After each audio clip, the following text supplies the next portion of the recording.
Хайырлы күн, хөрмәтле тамашачыларыбыз. Татарстан 24 телеканалында турдан-туры эфирда мәдәни агарту тапшуы. Барыгызга да матур һәм уңышлы көн теләп, сезне сәламлыйм мин, Гөлүсә Сыңгатуллина.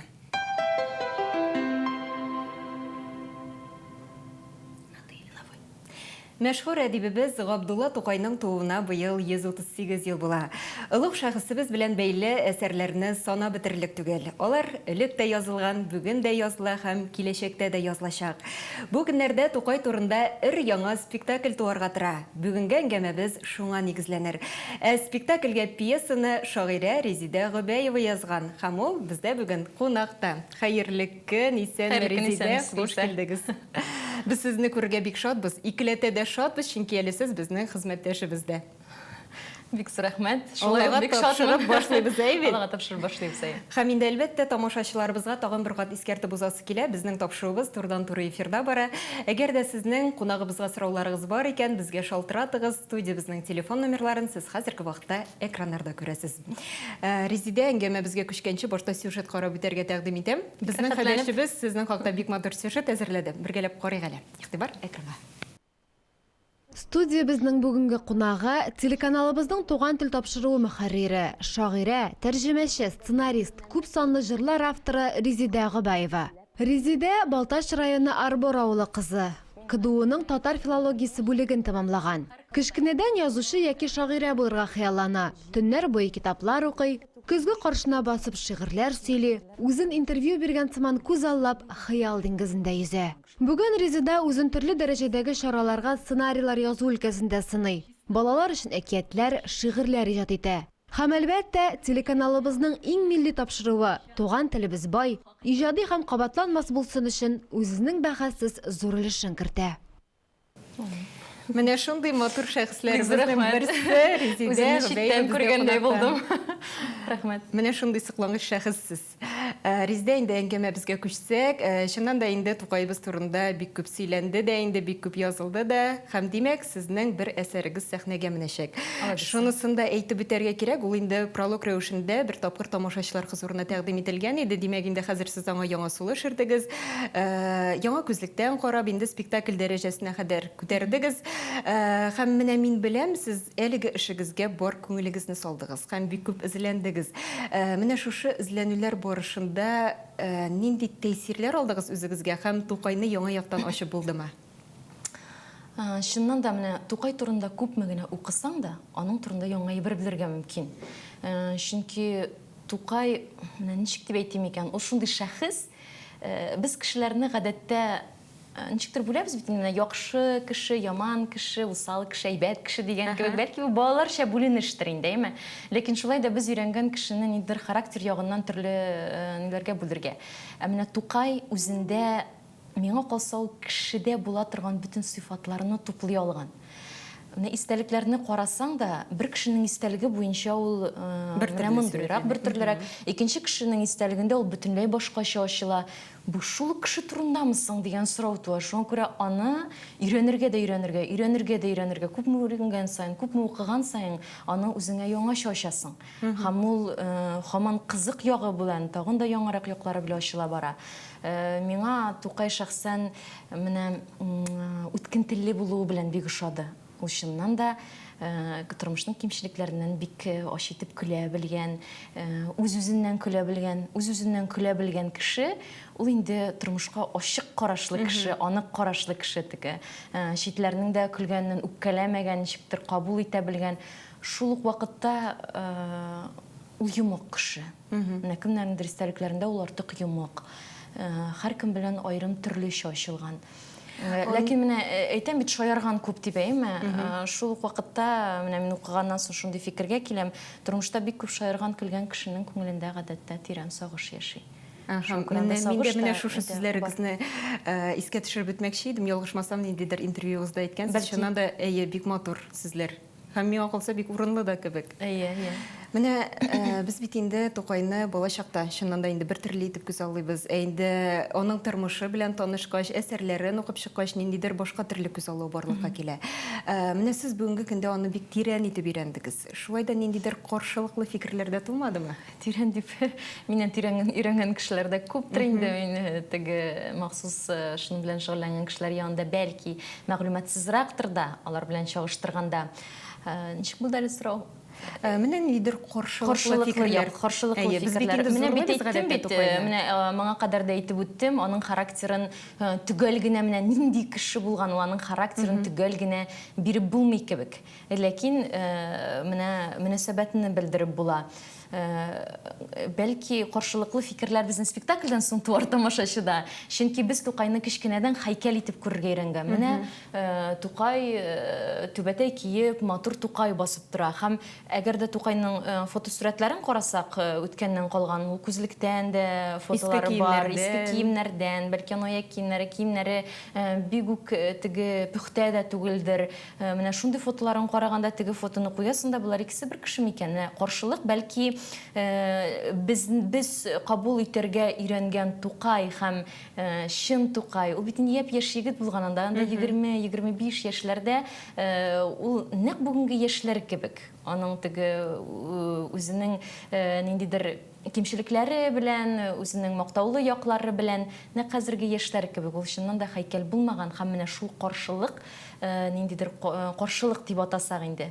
Аның һәйкәл булмавында минем өчен ачыш һәм каршылык. Бәлки ул тамашачыларда да һәйкәл итеп кабул итәргә, Тукайны һәйкәл итеп кабул итәргә өйрәнгән тамашачыларда да бәлки шундый каршылыклы фикерләр уятыр, ләкин белмим, бәлки. Менә тамашачыларыбыз спектакльне килеп карасыннар, карасыннар, аннан соң инде сөйләшергә мөмкин каршылыклар турында.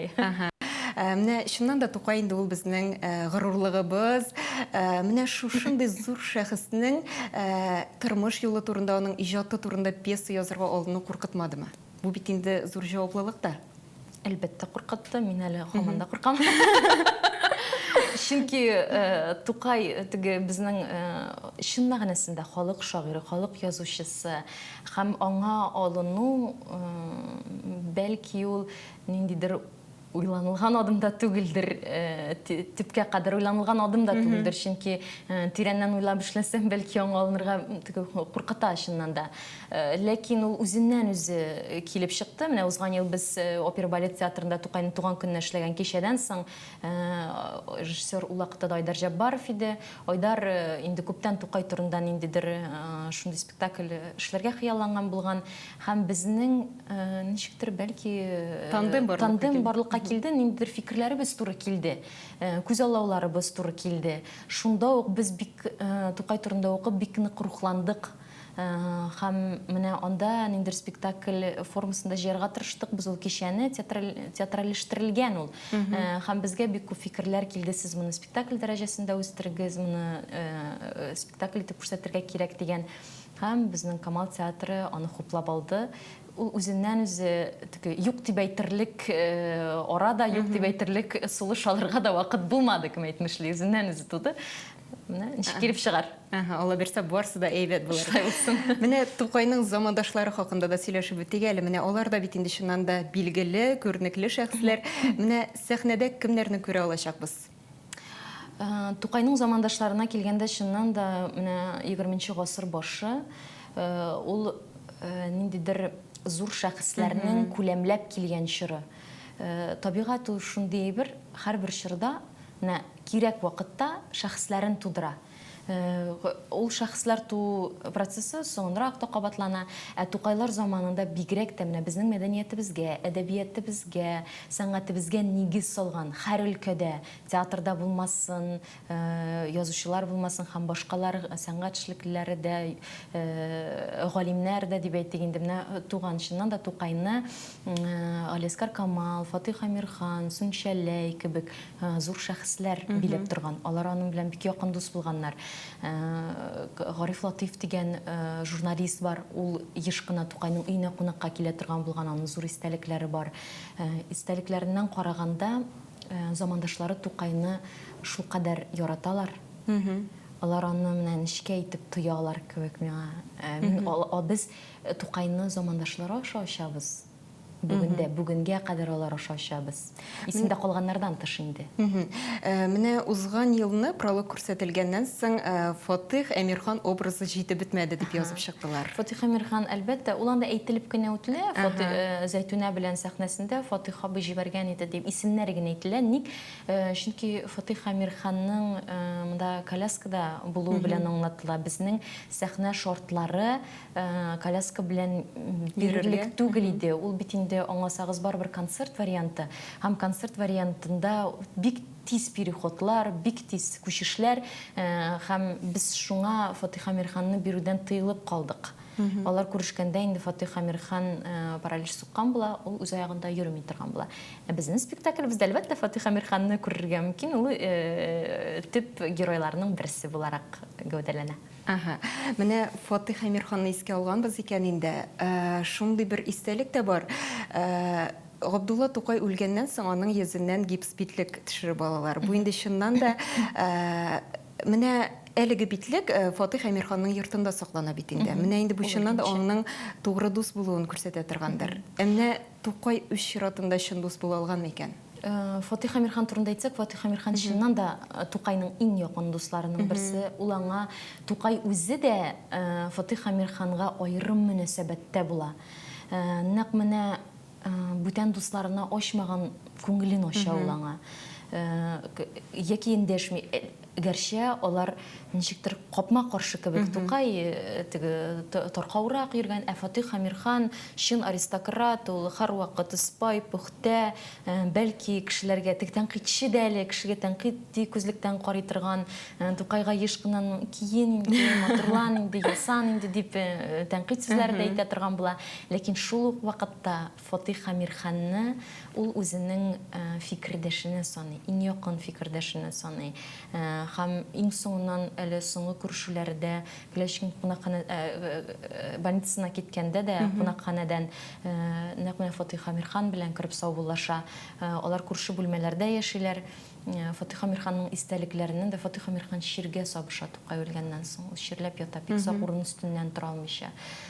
Һәм менә бу аларның тирән дуслыгы турында сөйли. Тукай үзе дус була алганмы дигәндә, Тукайның фатирында, Тукай яллап торган фатирларда да, кунакханәдә дә бер кайчан да кеше өзелми. Анда гел кеше була, анда аларга пләшәләр, сөйләшәләр, гел менә шулай кеше җыелып торган була. Бу аның киң күңеллеге турында сөйли, һәм дуслары күп булуы турында сөйли. Бәлки Тукай үзе дусларга күбрәк мохтаҗ булгандыр аларның мөнәсәбәтенә. Ул ни дәрәҗәдә дусларына дус була алган, менә ансы дусларының яхшы фикерләреннән чыгып әйтергә була. Ул чыннан да яхшы дус булгандыр. Аңлашылды фикерегез. Аннан соң тагын бер мәкаләдә Эмиль Талиповның Тукайы Йылдызга охшаган дип язып чыктылар. Монда инде күз уңында Йылдыз Миңнуллина тотыла. Менә Эмиль Талипов чыннан да сәхнә йылдызы. Аның Йылдызга ошавы табигый. Алай килгәндә, бәлки ул Йылдыз да шундый Эмиль бит инде ул төскә биткә аксылрак, сарырак чәчле, бәлки ул тышкы охшашлык кынадыр. Гәрчә мин үзем алай теге нәкъ Йылдызны кабатлый дип әйтмәс идем. Бәлки кемгәдер шулай тыелгандыр. Менә бүгенге көндә Тукай дәрәҗәсендәге шагыйрьләребез бармы? Менә әгәр дә шушы соңгы 100 еллыкны алсак, Тукай дәрәҗәсендәге шагыйрь юктыр да. Әле бүгенге көндә генә түгел, ул чын мәгънәсендә, чөнки менә үлгәнен генә карыйк, матәм көне. Матәм көнендә өлешчә завод-фабрикалар эштән туктый. Мәктәпләр ул көнне Тукай шигырьләрен укып үткәрә. Татар дөньясы, бөтен татар дөньясы, Казанда, Татарстанда гына түгел, бөтен дөньяда татар дөньясы матәм көне кичерә. Аның матәм көненә 10 меңнән артык кеше җыела аны күмәргә. Һәм менә мондый вакыйга тарихта бүтән бер кайчан да кабатланмый. Бу аның чын мәгънәсендә халыкныкы булуы турында сөйли. Чөнки халык аның шигырьләрен моңа кадәр булмаган хәл, ул чорда да халык аның шигырьләрен яттан белә. Хәтта хатын кызлар аның фотосурәтен сандыкта саклый торган булалар. Ничә еллардан соң бер истәлектә укыган, ничә еллардан соң бер абзый килә музейга, Тукай минем әбинең сөйгән яры булган. Ни өчен сөйгән яры булган дигән сорауга, менә Тукайның фоторәсеме әбинең сандыгында саклана. Ләкин шул вакытта бик күп кызлар ул вакытта Тукайга гашыйк булганнар һәм сандыгында Тукайның фоторәсемен саклаганнар. Бу шуның белән генә аңлатыла. Бүгенге көндә әлбәттә безнең яшьләр арасында бик талантлы шагыйрьләр бар. Мин Рүзәл Мөхәммәтшин әйтер идем, Булатны Ибраһимов, безнең яшьләребез, менә бүгенге буын яшьләре чыннан да көчле шагыйрьләр җитәрлек. Димәк инде киләчәккә безнең өмет бар. Резидә менә яңадан спектакль безгә әйләнеп кайтсак, безнең хәбәрчебез бу көннәрдә Камал театрында кунакта булып кайтты. Ул инде әлбәттә репетиция мизгелләрен күрде. Һәм спектакльнең режиссеры Айдар Җаббаров белән дә аралашты. Бергәләп әлеге сюжетны карыйк. Игътибар экранга.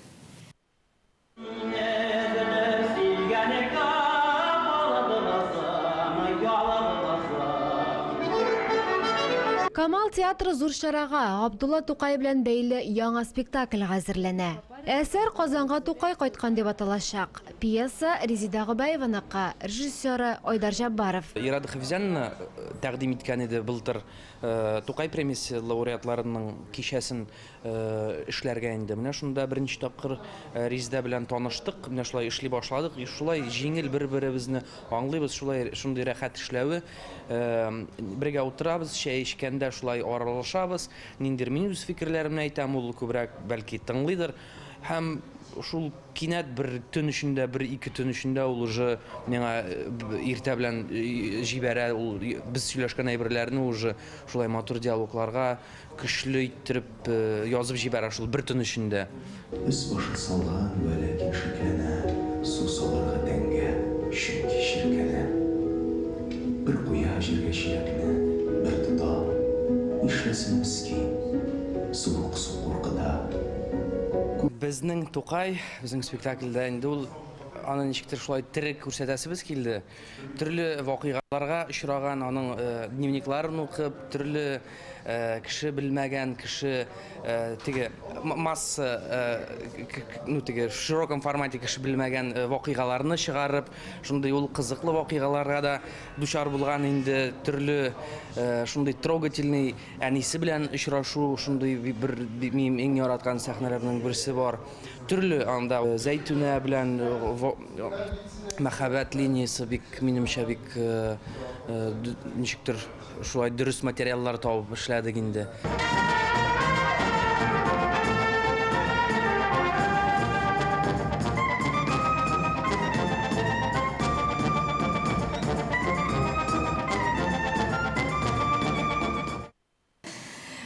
Резида, аннан соң шунда әйтергә кирәк, бу инде сезнең Камал театр сәхнәсе өчен язылган беренче шундый зур күләмле әсәрегез, әйбет.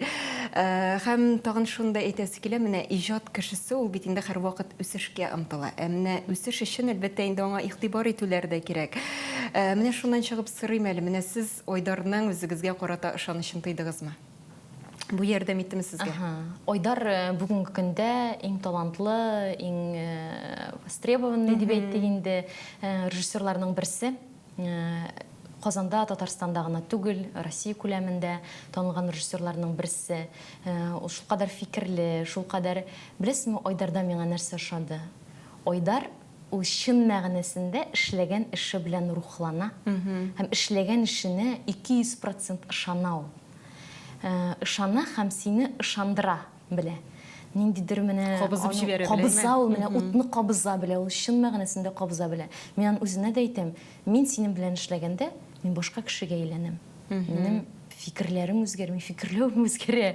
Ничектер була бит менә шулай рухландыра белгән кешеләр. Бу үзенчә талант. Менә мин артистлар белән эшләгәнендә карап торам. Ул ниндидер менә артистларга да тавыш күтәрү дә юк. Ниндидер менә агымсу кебек кенә агып бара. Бер җылылык урнаша. Бер җылылык урнаша һәм ул үз тирәсенә җыя да матур учак барлыкка килә һәм ул учак гөрләп яна башлый. Ниндидер менә Айдар таланттыр, режиссер таланты. Менә без киләчәктә драматург Резида Гобаева дип сезне игълан итә башларбыз микән? Мин шагыйрә генә булып калыйм инде. Драматург дип, без бу әсәрне язганда инде барбыр Айдар белән аны мин аны хәтта соавтор дип тә атый алам. Чөнки без бергә эзләндек, бергә яздык. Ул кайбер урыннарда хәтта миңа әйтеп, менә шундый сәхнә кирәк, мондый сәхнә булырга тиеш. Ул барбыр ниндер уртак эш. Мин аны үземнең драматургик әсәр дип зурлап әйтергә дә кыймыйм хәтта. Драматург дип атау, мен бит инде өемдә Драматург бар. Яшәп, бүгенге көндә Татарстанның иң танылган драматургларының берсе белән яшәгәндә, мин мөгаен үземне драматург дип бер кайчан да атамам. Әмне Илгиз Шагыйрә буларак кына калыйм, драма әсәрләре язып караган шагыйрә булып. Әмне ул сезгә киңәшләрен бирәме? Илгиз. Менә Илгизгә мин Тукай пьесын укытмадым. Ул киңәшләрен бирә. Нәкъ менә бу эш буенча бәлки ул Илгиз шулай ук Тукайны яхшы өйрәнгән кеше, инде бөтен кешене яхшы өйрәнгән кеше. Аның белән кайбер мәсьәләләрдә әлбәттә ул булаймы, ул тегеләйме дип киңәшүләр була. Ләкин күпчелек очракта мин аннан сорый башлыйм ки, алынгансың икән, ахыргача үзең эшлә дигән әйберне әйтә, ул бик дөрес. Һәм син кеше фикеренә салына башлыйсың икән, ул ничектер эшне туктата кебек. Була, мин тулысынча әсәрне тутырганнан соң аңа укыйм һәм без фикерләшәбез. Андый очраклар була. Кайбер вакытта фикер тумаганда әлбәттә ниндидер киңәшләшеп алу, фикерле кеше белән киңәшләшеп алу бик кирәк һәм бик урында. Резидә инде шуның белән тапшырыбыз ахырына да якынлашты. Шундый Бик рәхәт кенә матур гына сөйләшеп утыра идек. Һәм менә үземнән шуны әйтәсем килә. Мин әлеге спектакльнең репетицияләренә кердем. Һәм менә ничектер артистларның чыннан да күзләре янып тора. Һәм сәхнәдә дә барысы да ничектер уйланылган. Шул вакытта тулы бер гармония бар. Һәм миңа калса инде бу чыннан да сезнең эшегезнең дә нәтиҗәсе. Һәм менә бу эшегез дәвамлы булсын инде. Амин. Тукайыбызга килгәндә менә аның турындагы әсәрләр туып торсын. Халкыбыз туган телебезне белсен һәм киләчәктә дә аның исеме безнең телләребездә булсын иде. Бик зур рәхмәт килгәнегез Бик зур өчен. рәхмәт сезгә. Сау булышабыз. Сау булыгыз. Хөрмәтле телевизор караучылар, бүгенгә шулар иде. Сезнең белән Гөлүсә Сыңгатуллина булды. Сау булыгыз. Киләсе очрашуларга кадәр.